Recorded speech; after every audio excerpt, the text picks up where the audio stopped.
Hello，大家好，我哋係名門物業。英國租屋市場即將迎來一個大變革。喺2025年 Renters' Rights Bill 就會正式生效，改變英國業主同埋租客之間嘅好多規則。如果你係業主，就一定要睇到尾，因為呢條片會同你拆解新法例到底會點樣影響你，同埋應該點樣去應對。我哋即刻開始啦。第一點，無過錯驅逐。第21條，有問題租客更加難趕走。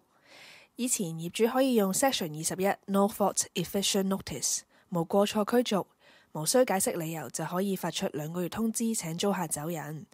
呢條法例本來俾咗業主有好大嘅靈活性，但當新法例一實施，業主只可以基於合法嘅理由請租客離開，例如係長期欠租、嚴重破壞物業、違反租約，例如轉租俾其他人等等。因此，我哋喺租客篩選要更加謹慎，租客背景調查、信用評分、租金支付記錄、推薦信變得更加重要，咁樣謹慎篩選能夠免除日後嘅不必要麻煩。另外，租約條款要寫清楚，所有租客責任一定要詳細列明，例如果租客破壞物業點處理，利用白紙黑字好好保護自己，仲有記錄一切嘅證據。如果租客唔交租，影響鄰居，破壞物業，一定要保留書面證據、電郵、相片，方便未來用法律手段解決。第二點，固定租約取消變成周期性租約，租客可以隨時走。以前租客會簽6個月、12個月或以上嘅固定租約，業主可以預計未來收入，減少空置期。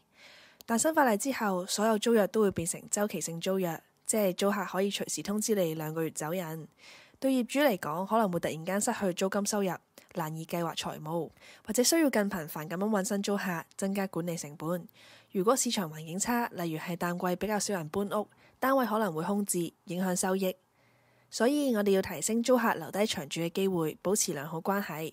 提供良好嘅居住環境，定期檢查維修，避免租客因為唔滿意而搬走。第3點，限制租金加幅，1年只能夠加一次租。新法例規定1年只能夠加租1次，必須提前2個月通知租客，租客可以挑戰不合理加租。當市場租金上升嘅時候，業主未必能夠即時受惠，可能會錯失更加高嘅租金收入。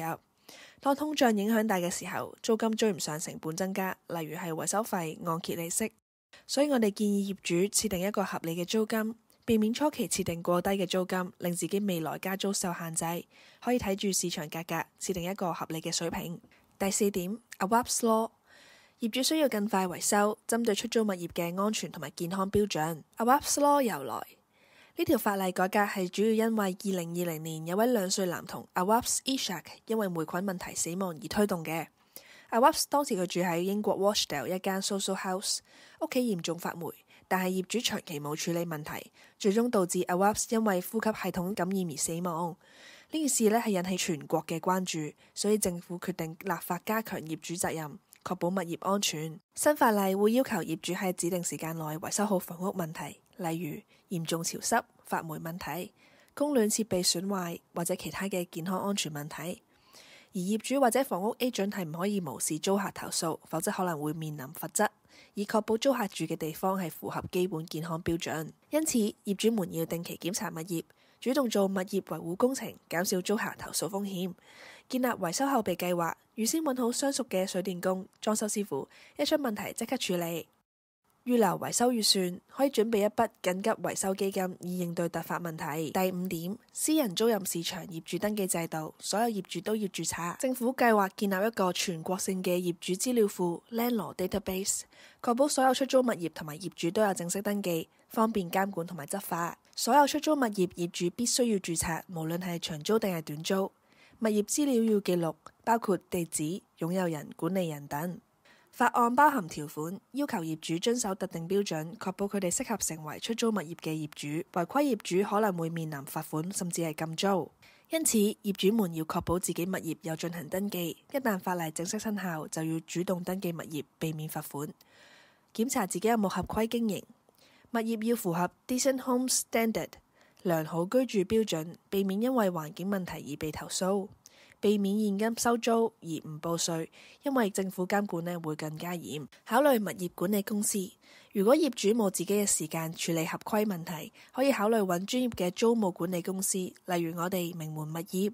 確保符合法例要求，保留所有租賃記錄，包括租約、租金支付證明、維修記錄，以防政府抽查。另外喺最新嘅修訂入面，佢哋都提到業主要允許租客飼養寵物，租客有權要求飼養寵物，而業主呢係不得無理拒絕，但可以要求租客購買適當嘅保險以覆蓋可能嘅損傷。現時 Renters' Rights Bill 係已經去到 House of Lords Committee Stage，會喺今個月即係4月22號進行。呢個係法案審議中最詳盡嘅階段，會逐條逐句咁樣審核呢個法案嘅內容，所以呢條法案係依然有機會就住當中嘅條文作出更改同埋討論嘅。關於呢條 Renters' Rights Bill， 我哋會 keep 住 update 最新資訊俾大家㗎。新法例對於業主嚟講無疑係一項挑戰，但如果做好準備，仍然可以穩定收租，甚至比以前更好。目前我哋嘅客戶其實係無需要擔心呢條 Renters' Rights Bill 嘅改革，因為我哋本來嘅服務承諾同埋質素都已經可以完全咁應對新嘅改動。